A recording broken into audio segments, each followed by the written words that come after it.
This conference will now be recorded.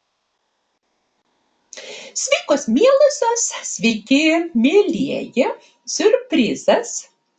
Šiandieną kreipiamės į jūs kartu su Sigute Ach, mano bičiulę, moterim dailininkę, kurią aš žaviuosi labai nuoširdžiai. Ir šiandieną mes susitinkam su jumis eteryje, todėl, kad norime papasakoti, pristatyti savo kūrybinį projektą, kurį vykdysime šią vasarą. Šią vasarą rugpjūčio 14-17 dieną, ilgą savaitgalį, 4 dienas, kviečiame jūs į Dzūkiją prie Čepkelių raisto, į tokią vietą, į kurią pačios tikriausiai nedavažiuotumėt. Lynežerio sodybai, labai gražioje vietoje, kurią surado Sigutė, vyks retrytas, meditacijų kūrybinis savaitgalis, kuris vadinasi Jūsų gyvenimo mitas. Ir šitą seminarą mes vesim dviese, dvi mūzos, galbūt ne visi mus pažįstat. Tai visų pirma, aš prisistatysiu, esu Dalia Braziulytė, psichologė, egiptologė, aurosomos spalvų terapijos dėstytoja, aromaterapeutė, giluminio nardymo meistrė ir daug visų kitų specialybių. Ir Sigute, perduodu žodį tau.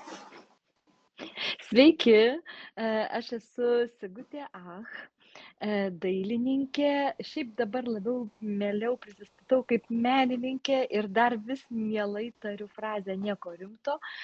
Su šia fraze, žinoma, mano vardas dabar jau stipriai susietas, nes daugiau nei 20 metų leidyklos nieko rimto fone aš esu pakankamai matoma figūra, bet labai didelė mano gyvenimo dalis yra skirta tam, kad visus padrąsinti kurti, padrąsinti atrasti savo kūrybinius resursus ir to noro fone aš esu sukūrus labai nemažai visokių edukacijų, kūrybos pamokų, dideliems ir mažiems, seniems ir jauniems, nes negaliu atsižiūrėti, kaip sako, kiti mėgsta žiūrėti bėgantį vandenį ir ugnį, aš mėgstu žiūrėti į žmogų, kuris ir vėl atidaro kūrybos kambario duris ir tas kambarys kūrybos yra ne mano, o jo. Tai gaunasi, kad tiesiog lygtai ir Sigutė paduoda tuos raktus, bet raktai priklauso ne man ir man yra toks didelis džiugesys matyti, kaip žmogus savo papildomus kambarius atidaro. Tai šitoj vietoj labai mes Dalytę susisiekėm, nes Dalytė savotiškai visai iš kitos vietos tuos raktus padeda susirasti. Pasirodo, kambarių turime daug, esam sudėtingi ir ypatingi ir unikalūs ir savoieškos vardan daugelis metodų susisiekia, kaip kad mano intuityvus paišymas, lėtas laikas, taip ir Dalytės ir va taip gimsta va šitokie bendri dalykai, kuriuos mes ir pristatom šitame video. Taip, ir kol tu kalbėjai, aš prisiminiau tokį dalyką, kad jau prieš daug metų mes ir susitikom Dzūkijoje. Ir ačiū Vytautui, esu tikra, kad jis tikrai pasižiūrės šitą mūsų video. Vytautai, siunčiam tau linkėjimus. Bet ir dėka Vytauto mes ir susitikom kažkada. Tiesiog Sigutė vedė irgi tokioj įdomioj sodyboj savo lėtojo laiko pratybas, meno tokį plenerą mūsų bičiulių visai draugijai komandai ir kažkaip tai mes susidraugavom, gimė kitos kūrybinės idėjos ir iš čia gimė mūsų bohemiški savaitgaliai. Bohemiški savaitgaliai tai yra tokie meno projektai, jų nebūna daug, jie yra labai ekskliuzyviniai, vyksta ne kasmet, jeigu ir vyksta, tai vieną kartą į metus, dabar 2 metai iš eilės, bet pertrauka gali būti ir labai daug laiko, taip kad iš tikrųjų kviečiam dalyvauti dabar, kada bus kitas projektas, niekas nežino. Ir su Sigute mes sugalvojom tokią bohemiškų savaitgalių tokią temą. turėjom projektą ikonos tapyba ant medžio lentos su Andrėjaus Rubliovo Tarkovskio filmo peržiūra irgi Dzūkijoje sodyboj prie ežero. Pernai vedėm seminarą Jūsų sielos mandala apie mūsų gyvenimo spalvas, patirtis, Jungo gelmių psichologiją, Jungo raudonąją knygą. Bet įvyko Lynežerio sodybai, o šiais metais startuoja naujas kūrybinis projektas Jūsų sielos mitas, Jūsų gyvenimo mitas. Gal, Sigute, kažkokios mintis tau ateina? Prisiminiau, kad pačioj pradžiai Dalyte mes susitikom Švi žurnalo puslapiuose. Jeigu jau labai labai senai, atsimeni. Tai buvo tas toksai, kažkaip tai sinchroniškai interviu su manim ir interviu su tavim paėmė vienas žurnalas, aš jau neatsimenu koks, ir mes vos ne vienam atvertime galvojom, o labas, ir va tada jau vėliau ir buvo tas akstinas, pratestinis, gal kaip aš norėčiau pasižiūrėti, kas ta Eurosoma, ir tai kažkaip per spalvas, ir tada va, ir įvyko tie ir paišymai, ir visi kiti dalykai. Jo. Taip, taip, kad aš tikrai jaučiuosi labai tokia, nežinau, privilegijuota, tavo dėka galėdama prisiliesti prie menų pasaulio, nes daugiau psichologija, tiesiog toks galbūt, nežinau, racionalus, daugiau yra mokslas ir aš labai džiaugiuosi tuo mūsų bendradarbiavimu, tai yra kaip kairio dešinio pusrutulio toksai bendradarbiavimas ir kartu gimsta kažkokia nauja gyvenimo kokybė. Dabar apie naują mūsų retrytą, kurį vesim kartu, Jūsų gyvenimo mitas.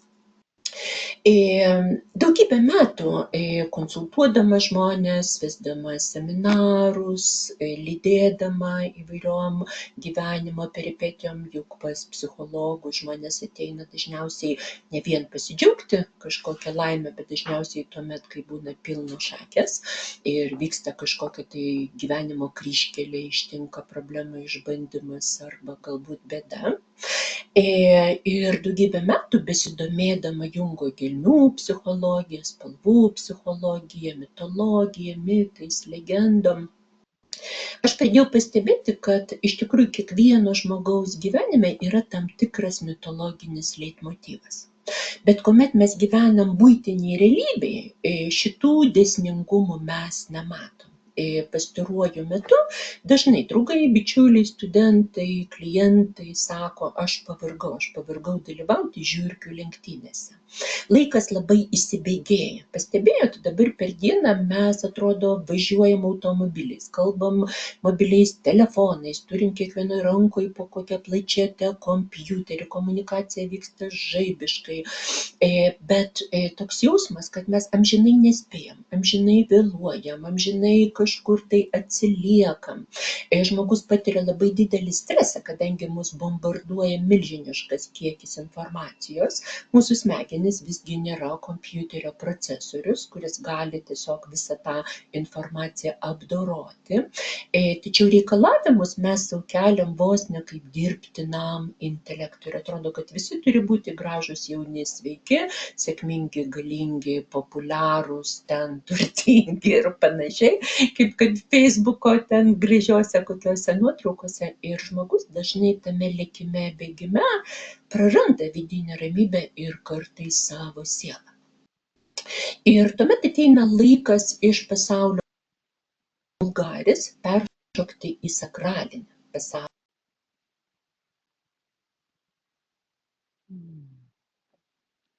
Mes pastrigom, man atrodo.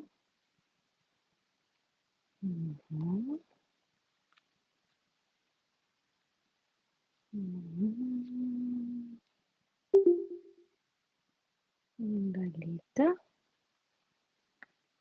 Kaip amžinybės tokia upė. Tai va tame retryte, kurį mes vesim su Sigute, toj gražioj Lynežerio sodyboj Dzūkijos miškuose, iš laiko vulgaris mes pereisim į sakralinį laiką, į laiką Kairos. Mūsų retrytas truks 4 dienas, čia yra dalyvių pageidavimų, pernykščio retryto dalyvės sakė, kad to malonumo dar buvo per maža, norisi tą kūrybinį procesą pratęsti ir suplanavom šiais metais netgi 4 dienas, kad iš tikrųjų pailsėtų siela, kūnas, protas ir kad spėtume tiesiog sukurti kažkokius vidinius šedevrus. Ir toje aplinkoje, kur mūsų netrikdys jokia buitis, gal apie buitį papasakos Sigutė, nes jinai surado tą sodybą, tai yra labai tokia naujoviška vieta, nenušnerkšta, visokių balių, festivalių, su labai skaniu maistu, tiesiog su viskuo, ko reikia žmogui, kuris užsiima kūrybinė veikla. Tai va toje sodyboje mes jau esame sugalvojusios veiksmo planą.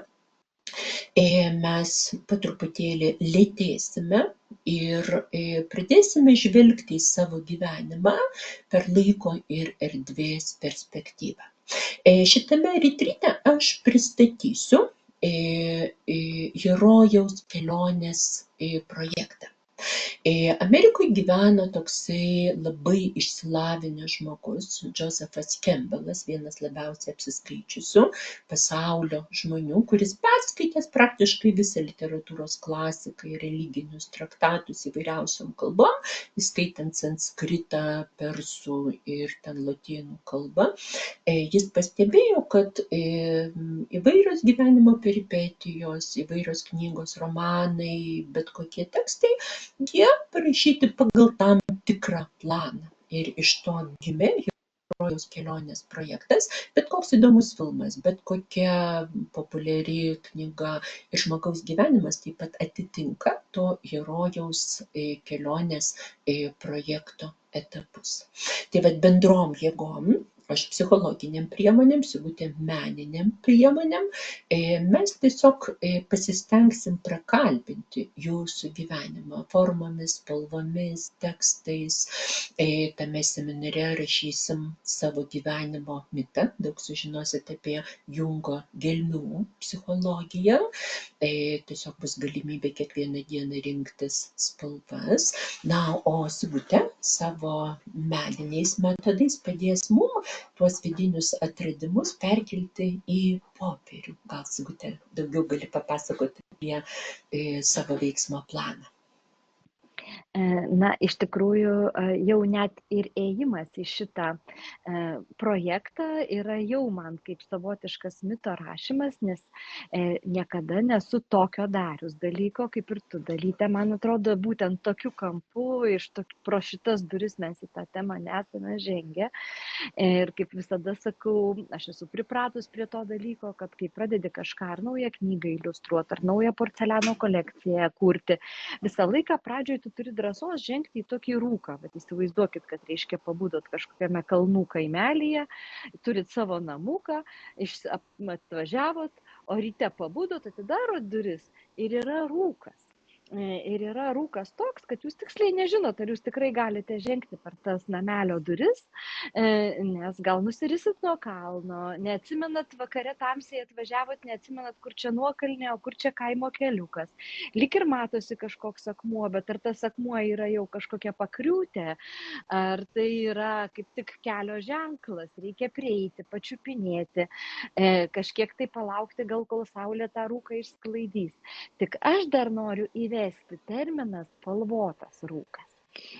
Taigi mano ta pirmoji užduotis turėtų būti spalvų rūkas ir mes jį patys ant popieriaus liesim ir bandysim tose spalvose atsidurti. Tai va, tai siesis ir su Dalytės atvežtais buteliukais Saurosoma, nes bus galima tikrai pajausti, kokios tos spalvos yra ir net turėti šiokį tokį grįžtamą ryšį, kodėl ta žalia, jeigu žalia, tai kas, kažkokį tokį, jau kelrodžiai bus vien dėl to, kad labiau noriu žalio rūko, tarkim, negu mėlyno. Ir mes darysime daug to rūko. Tai liejimas, spontaniškas liejimas akvarelė yra labai terapinis užsiėmimas vien pačiu tuo liejimu, nes tai yra kontrolės paleidimas, nieko piešti neįmanoma ir aš galiu parodyti keletą rūko piešinių. Va, tai žiūriu, aš pataikau į kadrą, va, toksai rūkas numeris 1, rūkas numeris 2. Va, gali būti ir labai ryškus rūkas. Va. Ir į šitą veiksmą paprastai labai laikas nuo to sustoja, iš karto gaunam rezultatą, patenkam į tą kitą laiko matmenį ir tai būtų pirmoji mano kaip ir atsakas į Dalios įvedimą ir, ir vat, mes visi irgi bandysim piešti nieko, eiti niekur, atsidurti toje vietoje, kur nesimato, išeiti truputį iš pažįstamos aplinkos, atsidurti kol kas nematomoj aplinkoj. Tai čia būtų pirmoji užduotis. Nežinau, ar tęsti apie antrą užduotį. Tu kalbi ir man, žinai, prieš akis stoja tas mūsų užsiėmimų kūrybos, meditacijos kambarys. Ten yra toksai minkštasuolis, kur visa grupė gali susėsti arba sugulti, kur mes dalinamės savo išgyvenimais. Jo, ten juokiamės, verkiam, klausom, ten draugaujam, bičiuliaujamės ir yra meno dirbtuvės, gražūs tvarkingi stalai, patogios kėdės, didžiuliai langai nuo lubų iki grindų. Ir Sigutė visą laiką atsiveža pilną mašiną nuostabiausių meno priemonių. Ten būna viskas labai gražu, labai nauja. Bet patys geriausi teptukai, visokių ten storumų, kalibrų, visokiausi pieštukai, rašikliai. Šitam seminare žinau, kad tu išdalinsi dar kažkokius stebuklingus bloknotėlius, ar ne? Va tokios priemonės, ko paprasti mirtingieji, kurie profesionaliai neužsiima menais, net nežino, kad tokie dalykai yra. Vat ir Sigutė moka tiesiog stebuklingų būdų įkvėpti kiekvieną žmogų būti kūrėju. Galbūt kas mus žiūrit, galvojat, bet kaip fainai, kaip norėčiau, bet nemoku piešti, aš irgi nemoku piešti, bet žinokit, šitame retrite jūs galite dalyvauti ir jeigu net nemokat rašyti ir nemokat piešti, bet svarbiausia, jeigu yra noras, tai vat, patikėkit, rezultatas vis tiek bus šedevrinis, bet tą rezultatą mes nevertinsim pagal kažkokius tai, nežinau, mokyklos kriterijus ar tradicinių menų standartus, taip kad labai drąsiai, patikėkit, jumise tikrai gyvena menininkas, kūrėjas. Tai va, o kaip ten toliau, už to spalvoto rūko, kas toliau? Tai toliau seks linija. Ir tam, kad ta linija atsirastų, bus dėžės, tiesiog dėžės rašiklių, aš čia juos vis dar kaupiu, nes kada prasideda kokia nors idėja, aš viską pirmiausia išbandau ant savęs. Tai aš jau, galima sakyti, ne vieną mitą sukūriau, pabandysiu pademonstruoti, aš ir tam savo mažam video jau rodžiau. Tai vat, aš jau atsiplėšiau truputuką tik to rūko. Žodžiu, koks atsakas yra, ką daryti su ta rūko gausa, kuri nuklos mūsų visą šitą stalą, nes kiekvienas turės daug visokios spalvoto rūko. Tai mes tą rūką plėšysim, taip kaip jį plėšo vėjas, kaip jį plėšo gamtos sąlygos, kaip jį plėšo saulės spinduliai, kaip jį plėšo besikeičianti temperatūra, mes jį irgi dalinsim, bet mes jį dalinsim ne bet kaip, o išsiplėšim pačias gražiausias rūko vietas, kurios mums patinka. Taigi gausis užuot mes kovoję su rūku, mes bandysime tą savo liejinį, kažkokias vietas atrast, kurios griebia už širdies, tikrai kurios patinka. Tai reiškia, bus kaugė suplėšyto popieriaus. Vat aš belaukdama, kol Dalytė galų gale išsivaduos iš savo pinklių, kurias jie iš realybės šiandien iškrėtė, aš jau suplėšiau jau vieną mėlyną rūką, aš jau suplėšiau. Va, ir iš jo pradžioj mes tiesiog dar net nepaišydami dėliosime kažkokią tai dėlionę. Bet aš manau, Dalytė, kad čia šitoj vietoj reikėtų įterpti ir tai, kad kai atsiras rūkas, bus labai daug neišreikštų jausmų. Ir gal mes rašysim kokį nors laišką tam rūkui. Arba savo laišką kažkam, ką norim per tą rūką pasiekti. Čia atsiras jau labai vieta, Dalios vieta turės įsiterpti tą spalvotą rūką. Kaip manai, Daly? Taip, aš pati dabar galvoju, prisimenu apie pirmą istoriją, kurią užrašiau ir turbūt ta patirtis buvo toks, nežinau, postūmis šitam mūsų kūrybiniam sumanimui. Prieš labai daug metų, baigus universitetą, studijavau gestalt terapiją su tokiu labai įdomiu mokytoju iš Norvegijos Nilsu Grenstatu, dabar jau amžinatilsį. Ir baigiant pirmą modulį to gestalt terapijos mokymo, mums uždavė Nilsas namų darbą, šalia įvairių kitų dalykų, parašyti savo gyvenimo mitą. Tai tiesiog mes taip sutikom tą kvietimą su tokia įtampa, kaip čia dabar rašyti tą mitą, tiesiog jokių daugiau instrukcijų, bet parašykit mitą ir perskaitykit draugų komandai. Buvo duotas tam tikras laikas, po kiek laiko mes susitikom, skaitėm tuos rašinius, vieni žmonės rašė apie tai, kaip du zuikučiai išėjo į mišką ir kas jiem atsitiko, kiti rašė kaip autobiografinę istoriją, aš tuo metu labai domėjausi Edgaru Po ir parašiau kažkokią lyrinį nukrypimą tokiam skyriui, tokiam stiliui, kaip ten maždaug Ešerio namai, vienu žodžiu. Ir tiesiog tas mitas labai užkabino dūšią, praėjo daug metų, aš visai pamiršau apie šitą metodą. Iš Vilniaus tuo metu persikrausčiau į Kauną, gyvenime labai daug kas atsitiko ir vieną dieną aš tvarkiau knygų spintą, tą, kur man už nugaros yra, ten psichoanalitinė tokia literatūra sudėta, ir aš radau to laikotarpio konspektus ir dienoraščių. Žinai, kaip būna įdomu, kai atverti seną dienoraštį. Ir aš atsiverčiau būtent tą vietą, kur buvo mano mitas. Aš visus savo skudurėlius ir mazgotas atidėjau. Ir kai pradėjau skaityti tą mitą, man visi plaukai pasistojo piestu. Nuo to mito rašymo buvo praėję gal kokie 5-7 metai. Ir tai, ką aš aprašiau tada ir tada nieko nesupratau, buvo mano realybė, bet tada, kai aš tvarkiau tą knygų spintą. Aš buvau šoke.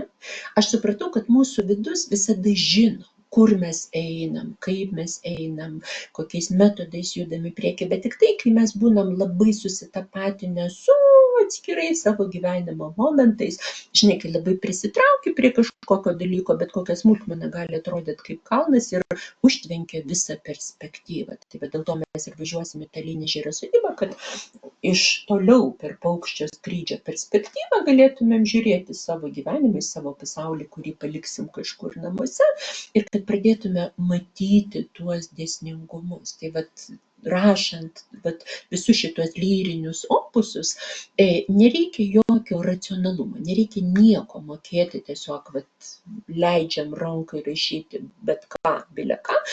Mūsų moteris labai dažnai vyrai kritikuoja, tu pirmą galvok, paskui kalbėk, o šitame seminare mes darysim priešingai. Mes pirmą piešim, rašysim, o galbūt paskui galvosim, mes tiesiog leisim savo sielai išreikšti save pirmą. Ir nuo to laiko aš iš tikrųjų naudoju tokį mitų istorijų rašymą kaip instrumentą, ištraukti iš vidaus, iš pasąmonės tai, ką mes labai gerai žinom, bet tiesiog neturim prie tų dalykų prieigos. O čia turėsim visas 4 dienas ir įvairiausius instrumentus, kad per literatūrą, per opusų rašymą, per dailę, kad galėtume ištraukti iš vidaus su meilė, su pagarba, kūrybiškai, džiaugsmingai, juokingai, huliganiškai, išdykėliškai, tiesiog, kad galėtume ištraukti į paviršių. Taip, kad čia aš taip įsiplečiu, bet taip, Sigutė, aš būsiu atsakinga už literatūrinę mūsų darbo dalį. Tai dėl to galvoju, kad kai ant mūsų stalo dalis rūko jau bus gabalėliai, reiškia, tarp jų jau atsiras kažkokia tai šviesa, mes galėsim jau tą rūką kažkaip valdyti, jau atsiras kažkokia galimybė, kažkokios kontrolės, bet visgi nėra jokios užduoties. Tai bus labai įdomus toks momentas, tiesiog daryti kažkokias spontaniškas kompozicijas tik iš gabalėlių. Čia šitoje knygoje aš dar nežinojau, kad galiu, dar nebuvau sugalvojus šito ėjimo, tai aš tos gabalėlius, tiesiog klijavau 2, kad būtų kažkoks tai man tarp jų dialogas. Galvojau, man užteks, jie kalbėsis ir aš kažką ten su jais darysiu. Čia pradžioj buvo mano tokia, nes aš tiesiog kūriau metodą, galvodama apie tave, dalytą, apie tai, kad tu sakei mitas, aš mitą parašiau vieną, po to antrą, po to trečią, sudalyvavau seminare. Ir su ta fonu visų galvojau, nu, vat, kaip čia man dabar į tą dailę parvilkti visą šitą patirtį. Ir tada galvojau vis tiek, mane itin ramina, jeigu man yra kažkas neaišku, gal ne mane vieną, o gal tik mane vieną, aš labai mėgstu realiai plėšyti ir smulkyti. Jeigu reikia, koks rimtas pokalbis, tai aš būna suplėšau, kas po ranką pasitaikė. Galvoju, bet taip atsirado koliažas, žinai, mano gyvenime. Aš tiesiog sunaikinu kokius kelis savo kūrinėlius, nu, kurie tokie, neaišku, kur juos dėt. Gaila išmest, galvoju, susmulkinsiu, geriau degs sandėlį, židinys, žinai. O po to žiūriu, nieko čia aš nedeginsiu, man čia labai įdomus gabaliukai. Ir taip atsirado va tas, nu tiesiog tu dėlioji, o jau kas ką dėlios, kaip dėlios, ar kaip plyteles, kad pereiti per prūdą, ar kaip ten kažką, žinai, o gal tiesiog vienas tas išsuplėšytas dės į rūką, kuris yra ir bus rūkas rūke, ir tada ta dimensija, nu, žodžiu, čia nepaprastai įdomus procesas, kurio jeigu nepadarysi, tai nepapasakosi, nes manau, kad mes ir pačios nustepsim, ką padarysim, nes taip visada būna tose intuityvinėse technikose. Tu gali vieno tikėtis, čia darysim tą, darysim aną, bet pradžia yra aiški. O vėliau tai kaip su tuo raudonu siūlu, kaip parideni kamuoliuką, tai keliauji kažkokią visai šalį kitokią. Va, tai ta tokia užduotis ir aš galvoju, kad kažkur tai, kadangi tiek neįmanoma valandomis būti viename veiksme, tai kažkur bus pokalbiai, kažkur bus kažkokie pasidalinimai, kažkur mes įterpsim rašymą, tada įterpsim skaitimą, tada vėl kažkokie dailės etapas. Ir netgi man toks jausmas, kad gali tų spalvoto rūko, plėšimo ir kitų dviejų užduočių, toj papasakosiu apie jas, jos net gali sluoksniuotis kaip Napoleono pyragas kiekvienoje dienoje, biški paliejau, biški paplėšiau, biški užsidėjau ir tada va trečioji užduotis, tai bus tie mano juodi rašikliai, aš žinoma paimsiu ir spalvotų rašiklių, ir spalvotų pieštukų. Pas mane kaip visada yra per daug visko, bet man patinka, kai yra per daug, gausoje dailėje man labai artima. Ir dėl to galvoju, nu juodo rašiklio tikrai užtenka, bet jų bus tikrai visokių dydžių, visokių stilių, visokių ten, tai spiritinių, tai nespiritinių, tai vandeninių, ten tai dar kažko. Ir tais rašikliais mes tiesiog pradžioj, vat kaip mano šita sukne, visokias kursim, visokius raštus. Na, mokinsimės tiesiog kalbėti, rašyti, bet rašyti ne raidėmis, nebūtinai lietuviškai, o rašyti kaip ir simboliais, arba kas jau mums ten rašosi, pabandyti prisiminti tą momentą, kaip vaikas sako, kad jisai rašo, bet iš tiesų dar nemoka rašyti, tai jisai ten kringeliuoja kažką. Ir tai yra jo rašymas. O aš kartais galvoju, kad tie giluminiai dalykai mumise, jie ir nemoka dar gal taip lietuviškai raiškiai kalbėti. Tokių neišsakytų, žodžiais dar nepaverstų jausmų yra daug. Jau man atrodo, Dalyte, čia tikrai tu tą žinai ir kas nors kartą ėjo į terapiją žino, kaip tu sėdi ir tu taip nori pasakyti, bet žodžių nėra. Tai va šita technika jinai leidžia paėmus liniją po truputį į rašymą eiti per nerimą linijos, per intuityvinį paišymą. Aš pabandysiu tuoj, kadangi viską dariau pati, visą bloknotą beveik pripaišiau, stengdamasi padaryti visas užduotis, žiūrėt, kaip jinai veikia. Tai va čia su tokiu flomasteriu dariau šitą užduotį. Va. Toksai kalbėjimas nesakant. Va. O kažką kitokio tu rasiu. Ir manau, kad vien tas braukimas, tai yra kažkas panašaus į tai, kai paskaitoj būna taip nuobodu, kad tu užmigsi, bet jeigu užmigsi, dėstytojas išvarys ir nepasirašys, tai tada mes maišom. Tai va čia irgi mano toksai kokių 3 valandų meditacija šitas lapelis. Nežinau, matosi, nesimato, išlindo saulė, tai dar labai gražiai krenta šešėlis. Va. Nežinau, kamera rodo, nerodo. Nu, va tokie visokie. Rodo labai gerai. Nu va, tai va, čia kažkas tai va, net su kažkokiais aštunkojais, visokie bandymai. Va. Ir po truputį, va, sakiau, kad gali būti ir spalvota ta linija kažkokia, tai po O Sigute, truputį kaip jautėsi su kiekvienu tuo piešinėliu, nes čia daugybę laiko tai užėmė, ką tu čia, išgyvenai? čia valo, nežinau, aš taip įsijaučiau dalytę. Aš taip įsijaučiau, kad aš tai galiu parodyti, iki kokio formato aš dasižaidžiau. Parodė. Reiškia, mano meditacijos. O, Telpu į kadrą. wow. Telpi, dar gali arčiau prieiti. Wow, dar arčiau. Aha, wow. Taip, kur čia ta mergina, žodžiu. Viskas prasidėjo nuo to, kad aš susiruošiau į kirpyklą. Žiūrėkit, matot? Aha. Čia kirpėja. Wow. Čia taip. Ir po to visa aš kažkodėl atsidūriau tam kampe. Nu labai įdomus procesas. Aš esu visiškai, ta prasme, visa šita technika atėjo į mano gyvenimą kažkaip dar kitaip. Ir aš sužavėta realiai šito, nes tai kažkoks naujas, dar visiškai vėjas pačiai man. Tai labai laukiu šito dalyko. Ir vėliau, kaip sakant, mes viską jungsim. Ta mano 4. dalis, tai reiškia, mes šiukšlyčių turim, rūko turim, rašiklių turim, prisiminėm kaip tos linijos, tekstų turim.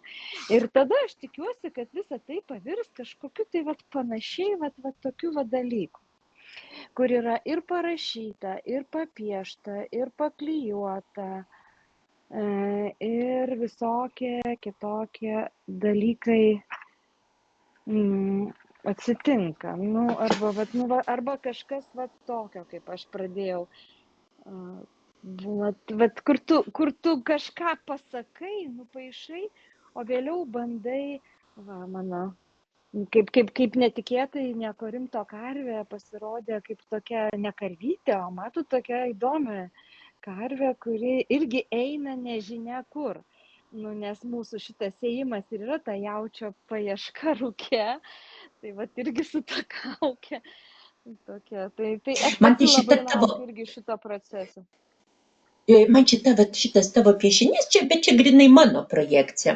Tai yra Hatora, senovės Egipto deivė, kuri pasirodo iš kalno, jinai taip ir vaizduojama kanoniškai, ir jinai atneša žmogaus likimą.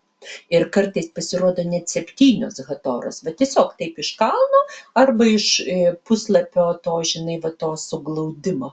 Taip, kad ta karvytė, tai aišku, mes viską darom pačios, bet aš žiūriu į tavo piešinius ir kartu gaudau tuos universalius simbolius. Per ryšį su asmeninė pasąmonė, paskui mes išeiname į kolektyvinę pasąmonę, Akašos kronikas, kur įrašyta visa pasaulio mitologija, tai tiesiog savo simbolius, savo gyvenimo posūkius, savo visokias gyvenimo kryžkelės, akligatvius, pikus ir visas bedugnes mes pamatysim tokioj plačioj perspektyvoj.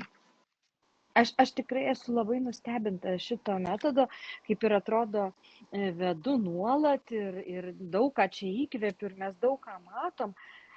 Bet čia kažkoks man dar vienas naujas lygmuo ir aš irgi lygiai taip pat supratau, kad aš užsiraunu ant pasąmonės, ant tų mitų, kurie yra manyje, nes jeigu taip kalbėt pradžiai, reiškia, pradžiai atsirado mergina tokia, ir ta mergina, nes jinai atsirado, nes buvo šitas priklijuotas tas paveiksliukas.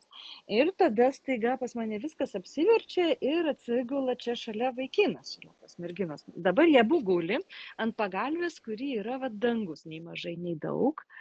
Bet jeigu šiaip kalbėt, jeigu čia mes pagalvosim, kad čia Dzeusas, tai čia ponia Afroditė. Ir jinai tiesiai ir gimsta jam iš galvos, taip ramiai dangaus fone. Aš galvoju, nieko savo, ne? Ir, taip, ta prasme, aš neturėjau jokių minčių, jokių mitų, jokių ten graikiškų. Aš tiesiog, kai būna tokie filmai, kur daug dialogų, aš labai mėgstu filmus tokius, kur biški žmonės daug pašneka ir tada aš jau matau, kad jie šneka, aš tada paišau. Ir kažkaip taip žiūriu filmus, kad kažką dar darau. Man taip sėdėti per nuobodu. Tai, žodžiu, gaunasi, kad žiūri filmą ir tuo pačiu paišai. Nieko ten apie Afroditę filme nerodė. Ir net neatsimenu, apie ką buvo filmas. Esmė, kad staiga parsinešė tą piešinį iš kažkokios kelionės.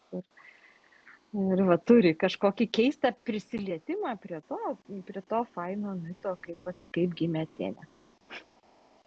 Jo, jo. Tai bet ką Sigutė pasakoja, Jungo analitinė psichologija vadinasi projekcijos mechanizmas. Mes užsikabinam už linijos spalvos, spalvoto rūko, iškarpos, koliažo, gabalėlio, tiesiog vat kažko tai ir į tą kažką mes suprojektuojam turinį, kuris yra mūsų viduje. Nes savo sielos betarpiškai mes pažinti negalim. Sielos negali nufotografuoti, peršviesti rentgeno aparatų, netgi kompiuterinė tomografija ir mandri tyrimai sielos neparodo. Apie sielą mes galim spręsti pagal mūsų išorinį pasirinkimą. Mus patraukia spalva, arba mus patraukia simbolis, arba mus patraukia linija. Ir tiesiog, jeigu turim drąsos sekti paskui, tai tas siūlo galas gali iš tikrųjų privesti prie tokių didelių darinių, ištisų mūsų psichikos plastų. Tai Sigutė labai gražiai moka kūrybiškai, tiesiog be cenzūros, estetiškai, taip labai afroditiškai, moteriškai, persefoniškai atverti tas visas gelmes ir iš tikrųjų kvapą gniaužiat paskui nuo to, ką tenais atrandi savo viduje. Dar, kai tu kalbėjai, man prisiminė toksai terminas enantiodromija. Enantiodromija yra lotyniškas terminas, jis reiškia sulėtėjimą ir judėjimą atgal. Tai aš galvoju, visas mūsų gyvenimas ves mus prie tos Lynežerio sodybos. Ir tenais pasistatę savo automobilius, įsikūrę savo kambarėliuose, tiesiog jau nusiraminusios, įsižeminusios, mes po truputėlį sulėtėsim. Ir tada nekursim naujos karmos, bet mes tiesiog po truputėlį pradėsim grįžti atgal per savo gyvenimą ir pagrindinius jo posūkius, viražus, atradimus, praradimus.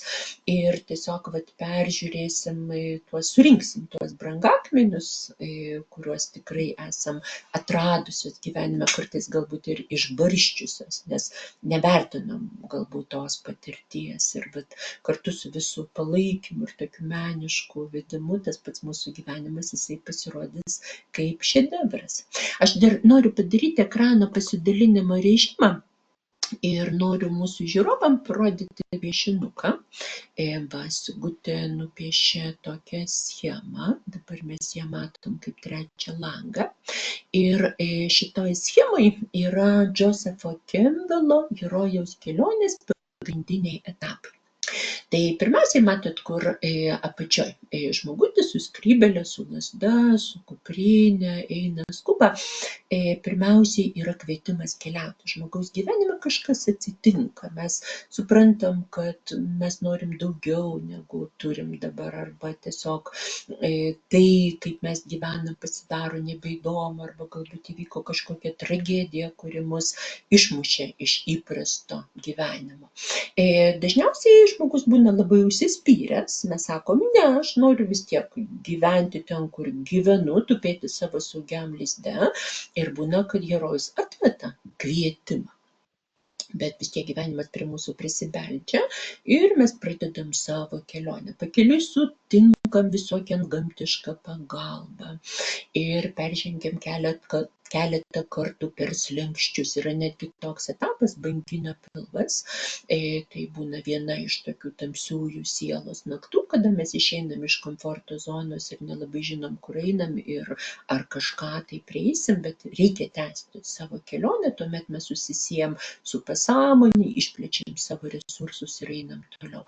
Išbandymų kelias, susitikimas su Deive, su mama, susitikimas su tėvu, su didžiuoju Dievu, atsiduriam kažkokiu metu tiesiog pačiame dugne, paskui pradedam kilti. Matote, apačioj yra žodis iniciacija, bet būtent tada, kai atmetam visas savo ego gynybas, vyksta iniciacija. Tamsiausias laikas žmogui būna geriausias laikas Dievui.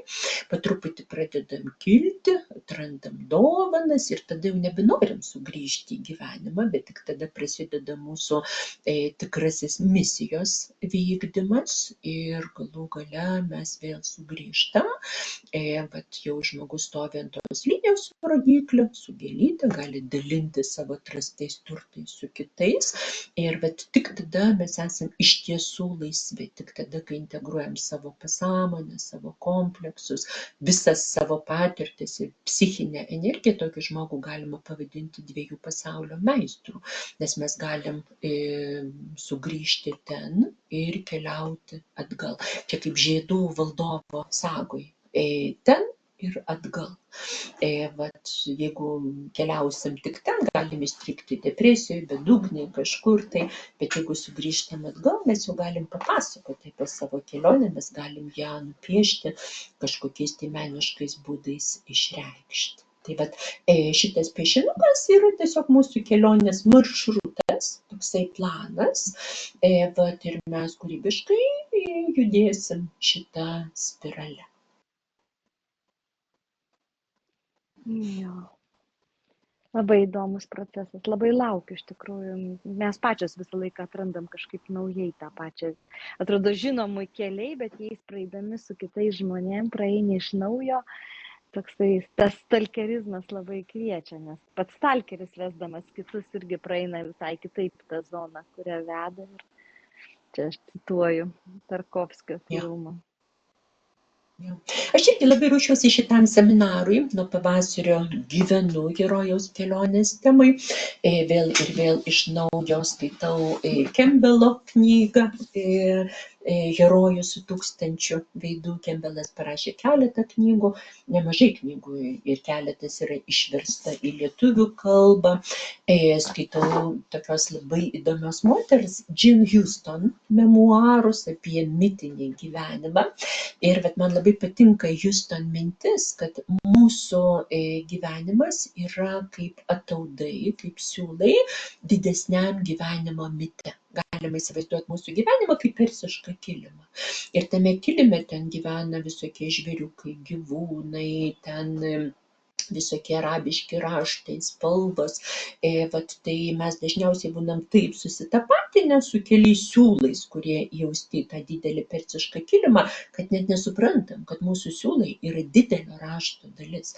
Ir jeigu mes galėtume atsitraukti, mes matytume, kad mūsų siūlai išreiškia tam tikrą ornamentą. Bet jeigu dar labiau pasitrauktume, tai matytume, kad tai yra dar kažkokio tai didesnio piešinio dalis. Tai vat šitame seminare literatūriniais ir meniniais metodais mes tiesiog matysim, kaip mūsų gyvenimo istorija įsilieja į pasaulio mitologiją. Ir pasakysiu, kodėl verta tai daryti, tik tada, kai žmogus supranta savo gyvenimą kaip pasaulio mitologijos dalį, tik tada, kai mes suprantam save kaip dalį didžiosios visumos, tik tada mes turim prasmę gyventi. Bet tik tada mes atrandam tą didžiąją tiesiog gyvenimo prasmę. Tai va, o Sigute, gal tu dar galėtum truputėlį papasakot apie Lynežerio sodybą, apie buitinį aspektą, galbūt vat, mūsų klausytojos, nes pavyzdžiui, kai kažkas tai mane kviečia kur nors ten į kaimą, į sodybą, tai man iš karto vaidenasi ten kokia nors dvokianti troba, vat, ten daug labai uodų, kokia nors prasmirdus patalynė, ten jokių patogumų smirdantis tualetai, bjaurus maistas, kurį vis tiek kažkaip tai reikia valgyti. Tai va tiesiog papasakok apie Lynežerį. Jo, tai čia žinai bus kontrastas. Iš tikrųjų, tai Lynežeris atsirado tokiu burtų keliu, labai įdomiai. Aš nesu geras ieškotojas, jokių sodybų patirties neturiu, bet taip jau sutapo, kad Dalia atvažiavus kada čia jau neatsimenu, prieš porą metų, kažkaip pasiūlė kartu vėl daryti, mes buvom, aš nežinau, nesimatė gerus 15 metų, man taip jausmas, kad buvo tikrai didelis laiko tarpas, kai nieko bendro nedarėme, aš buvau panirusi į leidyklos reikalus, Va, ir staiga dabar va tas išnėrimas, toksai kažkoks naujumas. Ir aš tiesiog telefone atsidariau sodybą Dzūkijoje, nes pati Dzūkijoje gyvenu ir nenorėjau važiuoti į kokį Zarasų kraštą. Tai kažkaip galvojau, Dzūkija man labai patinka ir dėl savo žemės lengvumo realiai. Tai galvojau, nu man čia Dzūkijoje. Nu ir atsirado tas Lynežeris, jis buvo pirmas, ant kurio aš paspaudžiau. Aš po to paspaudžiau dar ant daugelio, kad pasižiūrėti gal yra geresnių. Bet geriausias buvo Lynežeris visais aspektais. Ir iš tiesų, kas buvo nuostabiausias, buvo labai tai nauja sodyba, palyginus. Neseniai visai pastatytas tas namas ir tas šeimininkas įstatė kaip ir savo. Vieną namą pasistatė savo ir tam pačiam kieme vėliau iš visų sugriuvusių, nes nežinau, ar žino tą dalyką, kad kai perki sodybą, tu nenupirki tik vieno namuko. Labai retai tai būna. Dažniausiai tu nupirki ir tvartą, ir pašiūrę, ir klėtį, ir kokį sugriuvusią lauko virtuvę, ir po to metus, namą po namo tu restauruoji arba bent jau konservuoji, kad jis nenukristų tau ant akių, nes tos sodybos būna sugriuvę, sukriošę. Ir tas vyras, reiškia, Virginijus, jisai namą po namo sutvarkė. Ir taip atsirado Lynežerio sodyba, kuri turi oro namą, kuriame mes būsim, vandens namą, kuris yra mažesnis. Jinai turi 2 pirteles, viena lietuviška, kita turkiška. Jinai yra garinė pirtelė su plytutėm, toks visiškas spa, net ir pavadinta Lynežerio spa, ta visa sodyba. Va, ir šeimininkai gyvena šalia, dėl to jie labai prižiūri, aš turėjau pokalbį, bet kas ten į tą sodybą nepatenka, sakė, kas čia bus per veikla, reiškia, jokių čia vestuvių nebus. Ir kai aš pasakiau, kad čia bus meditacinis atsiskyrimo atostogos su meninė pakraipa, pasakė, o šitokias veiklas mes priimam. Tai reiškia, aš praėjau tam tikrą filtrą pas šeimininką ir tada jau mes galėjom pradėti planuoti. Tai atvažiavus iš tikrųjų, pirmas aukštas yra bendra zona, bet šalia yra už 2 durų pasislėpus labai didelė teisinga virtuvė, į ją atvažiuoja iš Druskininkų labai talentinga virėja, iš tiesų jinai yra kavinės savininkė ir jinai gamina maistą, ir jinai pagamina gerą, kokybišką maistą visiems dalyviams visas dienas. Va, tada yra visi patogumai, namas yra naujoviškas, atrodo lyg senoviškas, bet iš tiesų jis yra visiškai naujoviškas karkasinis namas. Jame nėra jokių kvapų, jisai puikiai vėdinasi, jis turi visas tas modernes ventiliacijas. Ir antras aukštas yra miegamieji, kur telpa 14 merginų. Tai yra 2 kambariai po 2 vietas, po to, man atrodo, vienas kambarys, kur 4 ir vienas kambarys, kur ten ar tai 6 ar tai 5, aš jau neatsimenu. Lovos vis tiek ten tai užuolaidėlėm atskirtos. Tai atstumas pagarbus padarytas, labai estetiškas namas. Aš kai atėjau ir kaip mačiau pilką žalę, galvoju, nu va, galų gale kas nors moka elgtis su spalvomis gamtoje. Labai tikrai taip, nu ir po to sužinojau, kad šeimininkas iš tiesų turi nemažai patirties iš Švedijos ir tas namas jisai labai skandinaviškai skamba ir virtuviai palikta absoliučiai viskas, ko tik reikėtų žmogui. 2 didžiuliai šaldytuvai, jeigu mes ką nors atsivežtume.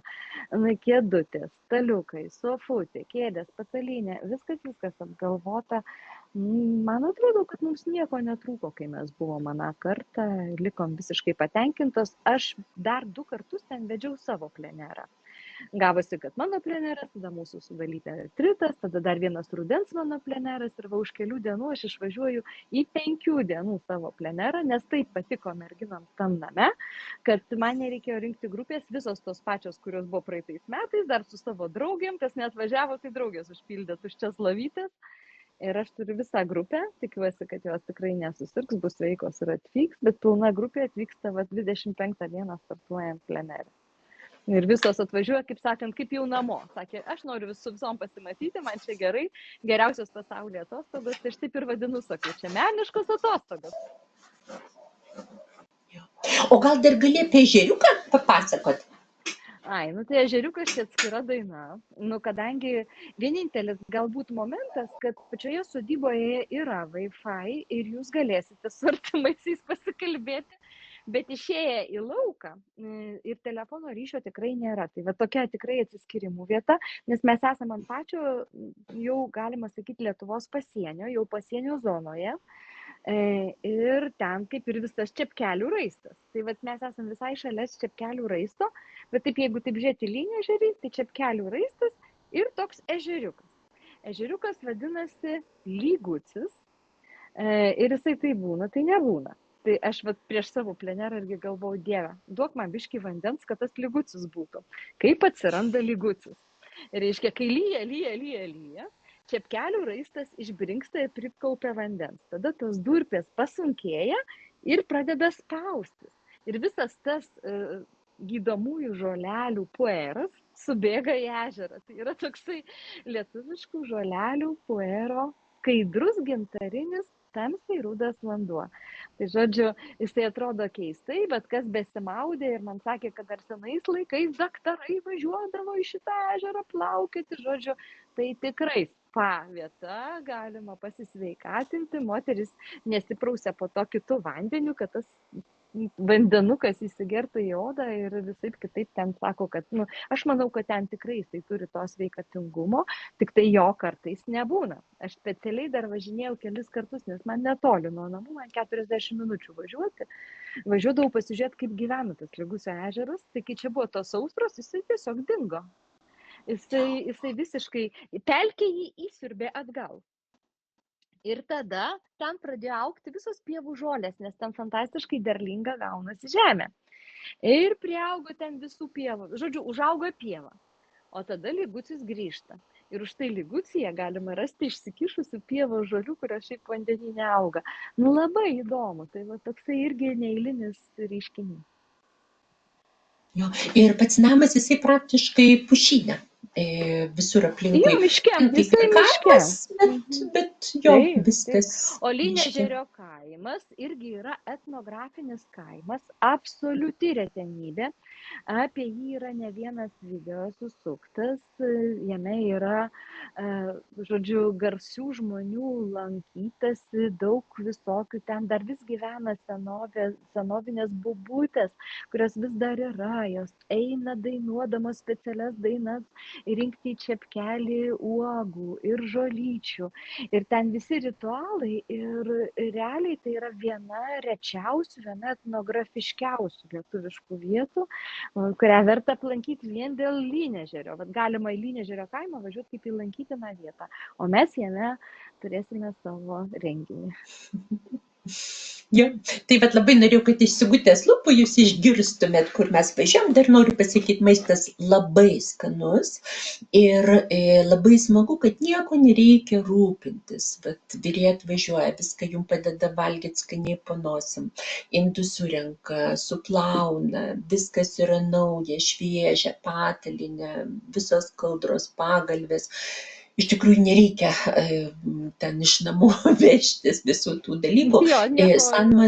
Sanmazgai, naujausi dušai net namie, mes turbūt tokios santechnikos neturim, tikrai šeimininkai labai daug ir dosniai investavo ir labai smagu, kad tokia gamta ir etnografinė vieta ir kartu viskas yra nauja, šviežia, taip kad niekas neerzina, nenervuoja ir gali pabūti su savimi.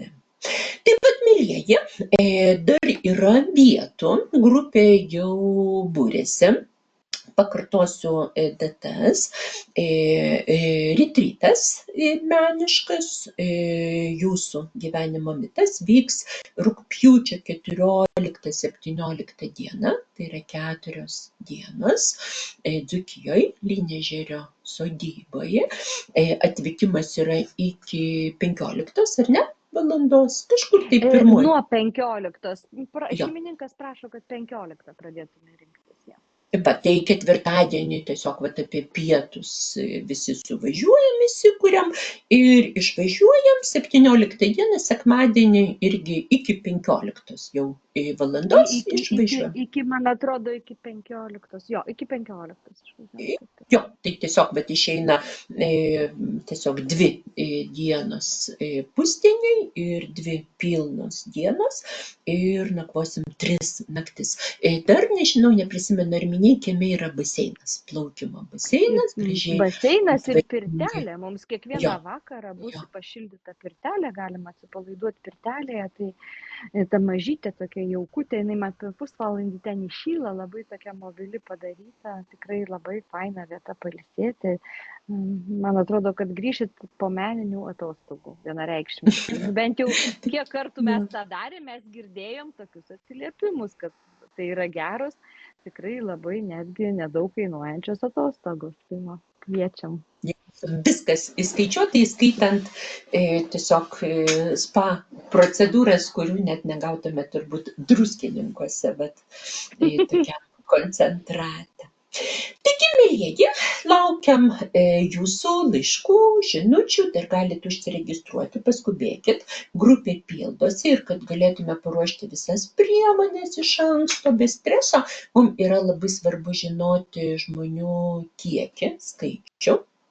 Žinau, kad visi esam labai užsiėmę, laiko pinigų niekada nebūna per daug, bet neklauskit, kada bus kitas kartas, nes jo nebus.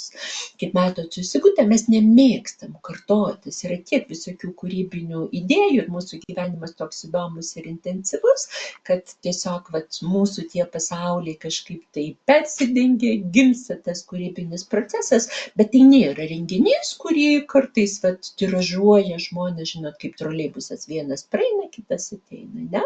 Tai yra vienintelis toksai projektas ir jisai vyks būtent šią vasarą. Taip kad labai laukiam.